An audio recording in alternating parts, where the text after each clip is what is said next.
Hello everyone, welcome back to our channel, CMA USA with Geetanjali.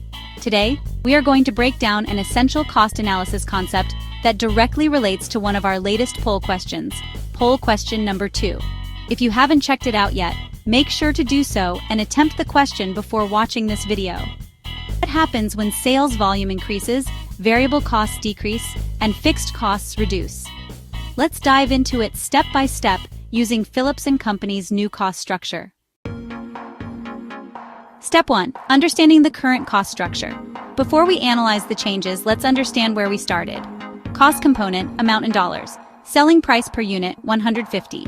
Variable cost per unit, 60. Contribution margin per unit, 90. Fixed cost per unit at 150,000 units, 60. Operating income per unit, 30. Total fixed costs currently are $60 times 150,000, which equals $9 million. This structure helps us determine how changes in cost components will impact operating income. Step 2. Apply the given changes. Change number 1, variable cost reduction by 20%. The current variable cost per unit is $60. A 20% reduction means the new variable cost per unit is $60 times 1 minus 0.20, which equals $48.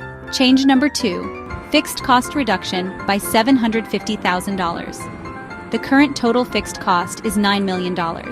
After reducing by $750,000, the new total fixed costs are $9 million minus $750,000, which equals $8,250,000. Change number 3, sales volume, increased to 175,000 units. The number of units sold increases from 150,000 to 175,000. Alright, let's dive into step 3, determining the new cost structure. Here's a breakdown of the key components. Cost component, amount in dollars. Selling price per unit is $150. New variable costs per unit are $48. New contribution margin per unit is $102, calculated as $150 minus $48. New total fixed costs are $8,250,000. Now, on to step 4, verifying the operating income.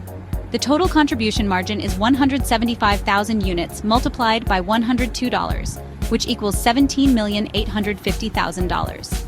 Operating income is then calculated as $17,850,000 minus $8,250,000, resulting in $9,600,000.